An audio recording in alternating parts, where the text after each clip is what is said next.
పెద్దలారా మిత్రులారా అందరికీ నమస్తే.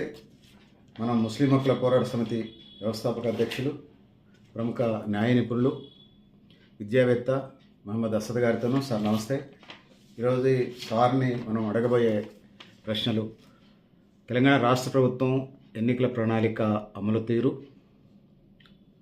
ముస్లిం మైనారిటీ ఓట్లతో అధికారంలోకి వచ్చిన కాంగ్రెస్ పార్టీ వారి అభివృద్ధి కోసం తీసుకున్న ప్రణాళికలు విశ్లేషించండి, వివరించండి. Sir right. తెలంగాణ ఏర్పడిన తర్వాత నూతన రాష్ట్రంగా మొట్టమొదట 10 ఏళ్ల పాటు టీఆర్ఎస్ పార్టీ పరిపాలిస్తూ వాళ్ళు తెలంగాణ అభివృద్ధి దిశలో తీసుకోవాల్సిన మౌలిక అంశాలను తీసుకొని ముందుకెళ్ళడం జరిగింది.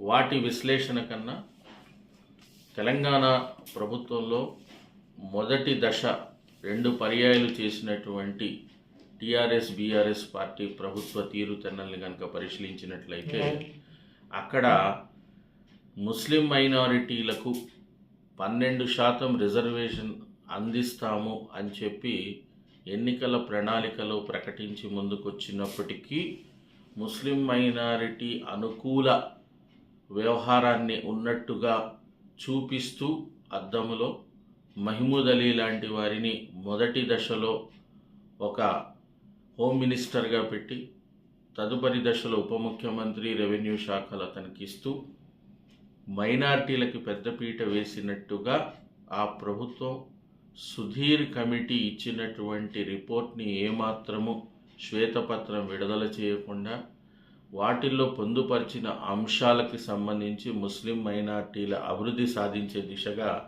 ఎటువంటి అడుగులు వేయలేదన్న విషయం మనం గుర్తించాలి. రెండో విధానం ఏంటంటే, మౌలికంగా ముస్లిం మైనారిటీల అభివృద్ధి సాధించాలి అంటే వాళ్ళకి ప్రత్యేక విద్యా సంస్థలు, విద్యా సదుపాయాలు కల్పించాలని చెప్పి టింబ్రీస్ లాంటి సంస్థల్ని కూడా కేసీఆర్ ప్రభుత్వం తీసుకురావడాన్ని ఒక పక్క మనం అభినందించాల్సిన అవసరం ఉంటుంది. కానీ Telangana minority residential educational schools అని చెప్పి ఒక మైనారిటీలకు మాత్రమే తీసుకురాకుండా బీసీ గురుకులాలు తీసుకొచ్చారు. ఆ విధంగా అన్ని సామాజిక వర్గాల్లో వెనుకబాటుతనం ఉన్నటువంటి వర్గాల మేలు కోసం అన్ని కార్యక్రమాలు తీసుకున్నారు. ఆ కార్యక్రమాల్ని కనుక మనం పరిశీలించినట్లయితే వాటిల్లో ఇతరులతో పోల్చుకుంటే ముస్లిం మైనారిటీలకి ఇవ్వవలసిన ప్రాధాన్యత ఇవ్వలేదని చెప్పి విశ్లేషణాత్మకంగా చెప్పవచ్చు. అందుకని చెప్పి ముస్లిం మైనారిటీలు అభద్రతా భావానికి లోనై మరోపక్క బీజేపీతో మైత్రిగా ముందుకెళ్తుంది టీఆర్ఎస్ అనే ఆలోచనతో, అలాగే అనేక వివాదాస్పద అంశాల్లో టీఆర్ఎస్ చిన్నచూపు చూస్తుందని చెప్పి గమనించి, ఎందుకంటే సెక్రటేరియట్లో మసీదును కూల్చడం కానీ, అనేక హైదరాబాద్లో పురాతన మసీదులను కూల్చడం కానీ, వక్ఫాస్తుల ధ్వంసం కానీ, ఇవన్నీ కూడా మైనార్టీలు పరిశీలించి పెద్ద ఓటు బ్యాంక్ అయినటువంటి తెలంగాణ రాష్ట్రంలో తిరిగి కాంగ్రెస్ని తీసుకొచ్చి అధికారం కట్టబెట్టడం అనేది జరిగింది. ఈ అధికారం పుచ్చుకున్నటువంటి ప్రస్తుత కాంగ్రెస్ ప్రభుత్వం ఎన్నికల ప్రణాళికని బట్టి పెద్దగా ఆశించిన రీతిలో ముందుకు వెళ్ళకపోవడం అనేది మనం గమనిస్తూ ఉన్నాం. ఒక ట్రాన్స్పోర్ట్ రవాణా వ్యవస్థలో మాత్రమే వాళ్ళు ఏ విధంగా అయితే స్త్రీలకి అవకాశం కల్పిస్తామన్నారో ఉచిత ప్రయాణం అదొకటి కల్పించారు. రెండవది కొన్ని అంశాలు, అంటే మొన్న ప్రకటించినటువంటి పథకాల్లో భాగంగా వితంతువులకు కానీ, అలాగే డైవర్స్ అయినటువంటి మహిళల్ని కానీ, అలాంటి వాళ్ళ కోసం ఒక 50,000 రూపాయలు వాళ్ళకి పారితోషికంగా వాళ్ళు పైకి రావడానికి ఇస్తాము అని చెప్పి ఒక పథకం ప్రకటించడం కానీ, గతంలో ఉన్నటువంటి షాదీ ముబారక్ని అలాగే కంటిన్యూ చేయడం కానీ, ఇవన్నీ చూస్తూ ఉంటే మెయిన్ ఏమైందంటే కేంద్ర ప్రభుత్వంలో బీజేపీ ఉండడం, ఇక్కడ జిఎస్టీకి సంబంధించి ఫండ్స్ రాకపోవడం, అలాగే ఆర్థిక పరమైన ఒడిదుడుకులు ఉండడం ని చూపించి ముస్లిం మైనార్టీలకి తగు ప్రాధాన్యత లేకుండా చేయడం కూడా మనం గమనించాల్సిన అవసరం ఎంతైనా ఉంది. రేవంత్ రెడ్డి గారు మరీ ముఖ్యంగా మైనార్టీని అన్ని రంగాల్లో తీర్చిదిద్దుతానని చెప్పి, అన్ని సభల్లో చెప్పి, ఆ విధంగా ముందుకెళ్తానని చెప్పి, తర్వాత వచ్చిన తర్వాత మైనార్టీలకి మినిస్టర్ పదవి ఇవ్వకపోవడం, అలాగే ఇన్ని జిల్లాలు ఉన్న తెలంగాణ రాష్ట్రంలో 32 జిల్లాల్లో ఎక్కడ కూడా జిల్లా కాంగ్రెస్ కమిటీ అధ్యక్షులు లేకపోవడం, అలాగే ప్రదేశ్ కాంగ్రెస్ కమిటీలో ఎక్కడ కూడా ఎవరికైనా సరైన ప్రాధాన్యత అవకాశం లేకపోవడం, ఎమ్మెల్సీలు కేటాయింపులో కూడా సరి అయిన విధానం లేకపోవడం, అలాగే మైనార్టీ లాంటి ప్రత్యేక పోర్ట్ఫోలియో కలిగినటువంటి వాటిల్లో కూడా ఆయా శాఖల్ని నాడు కేసీఆర్ ఇప్పుడు ముఖ్యమంత్రి పెట్టుకొని మా చేతుల్లో ఉంటే సమూల అభివృద్ధి సాధ్యం అని చెప్పి ఒక రకమైన సందేశాన్ని ప్రజలకు ఇవ్వడానికి ప్రయత్నించి అవన్నీ కూడా కొల్లగొట్టే పరిస్థితి ఉంది. కేసీఆర్ ప్రభుత్వంలో వక్ఫ్ బోర్డు, రాష్ట్ర వక్ఫ్ బోర్డు యొక్క ఆఫీసులని 3 ఏళ్ల పాటు సీల్ చేశారు. ప్రజల్లో ఒక రకమైన సందేశం పంపించారు. అక్కడ అన్ని సమస్యలే ఉన్నాయి.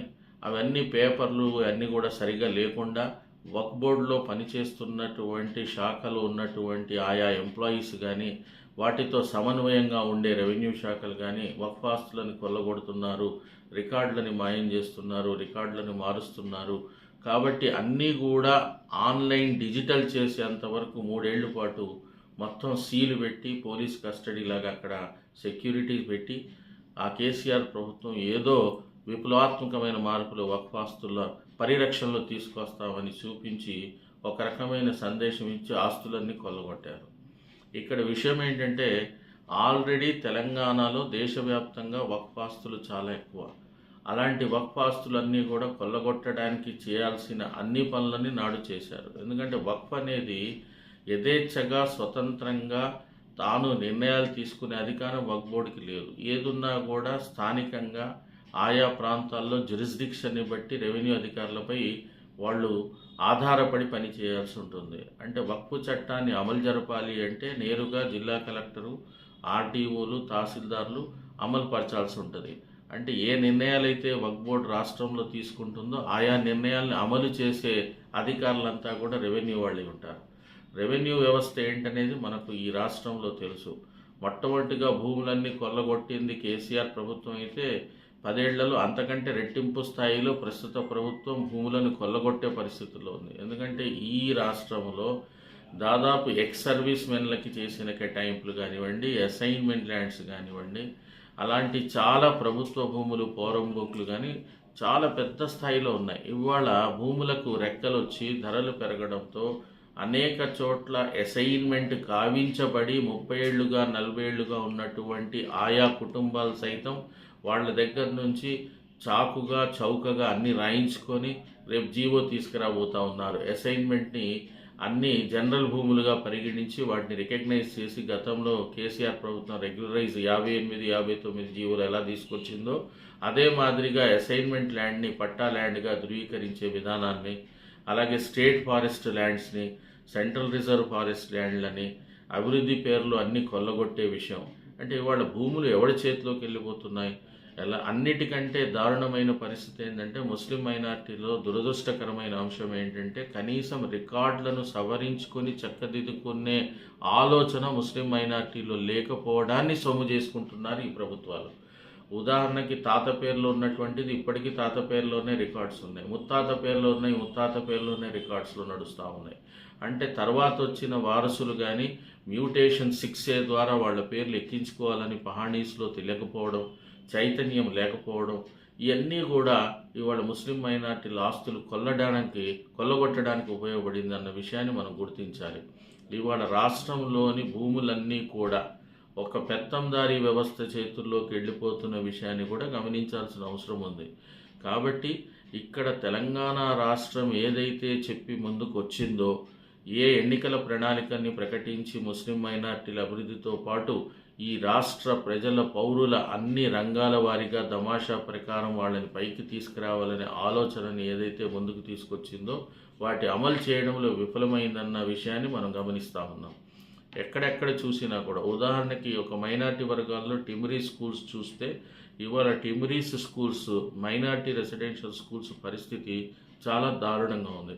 అకాడమిక్ స్టాండర్డ్స్ అద్భుతంగా ఇస్తామని చెప్పి షఫీవుల్లా గారు ఎక్కడికో వెళ్ళి నేను క్యాంబ్రిడ్జ్ సిలబస్ తెస్తా, ఆక్స్ఫర్డ్ సిలబస్ తెస్తా, అక్కడ ట్రైనింగ్ చేస్తాం, ఇక్కడ ట్రైనింగ్ చేస్తాం, నాసా ఫోటోలు వేసుకొని నాసా వరకు మైనార్టీ పిల్లలు వెళ్తారు. అకాడమిక్ స్టాండర్డ్స్ చూస్తే 0 స్టాండర్డ్స్ ఉన్నాయి.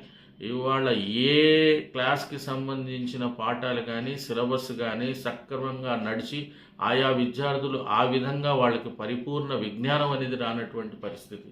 ఇవాళ మైనారిటీ స్కూల్స్కి సంబంధించి అంతా కూడా కరప్షన్ బయటికి వస్తూ ఉంది. గురుకులాలకి సంబంధించి కరప్షన్ బయటికి వస్తూ ఉంది. రెవెన్యూకి సంబంధించి కరప్షన్ ఉంది. ఎక్కడ చూసినా కరప్షన్ అనేది 0 స్థాయి నుంచి పై స్థాయి వరకు ఇవాళ కోట్లలో లక్షల్లో ఏసీబీ దాడులు ఈ మధ్య జరిగినవి అన్నీ కూడా యాంటీ కరప్షన్ బ్యూరో రిపోర్ట్స్ చూసినట్లయితే గతంతో పోల్చుకుంటే చాలా పెద్ద స్థాయిలో ఇవాళ దాడులు చేస్తే అందరు దొరుకుతూ ఉన్నారు.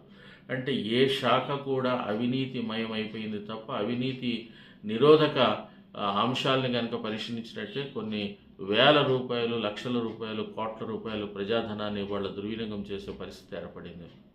కాబట్టి ఓవరాల్ పర్వ్యూ కనుక తీసుకున్నట్లయితే తెలంగాణ రాష్ట్ర ప్రభుత్వం ముస్లిం మైనార్టీలకి మొండి చేయి చూపించిన మాట వాస్తవం. ఇప్పటికైనా తెలంగాణ రాష్ట్ర ప్రభుత్వం చేతిలో ఇంకా 3 ఏళ్ల పాటు ఉన్నాయి. చాలా అనేక అంశాలు ఉన్నాయి. చెప్పుకుంటూ పోతే జిల్లాల వారీగా మండల స్థాయిలో కొన్ని వందల సమస్యలు ఉన్నాయి. వాళ్ళకి ప్రాధాన్యత ఇవ్వాల్సిన అవసరం ఉంది. వాళ్ళలో ఒక రకమైన మళ్ళీ ఈ ప్రభుత్వం పట్ల ఆలోచన వచ్చేలా, ప్రభుత్వం పట్ల శ్రద్ధ వహించేలా, ప్రభుత్వం అంటేనే కాన్ఫిడెన్స్ వచ్చేలా ఒక ప్రణాళికని తీసుకురావాల్సిన అవసరం ఉంది.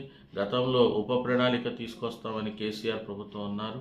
ఆ ఉప ప్రణాళిక పోయింది. పోని ఈ ప్రభుత్వమైనా ఉప ప్రణాళికలు తీసుకొచ్చి డెవలప్మెంట్ చేస్తే తప్ప ముస్లిం మైనార్టీల సమూల అభివృద్ధి సాధ్యపడదు.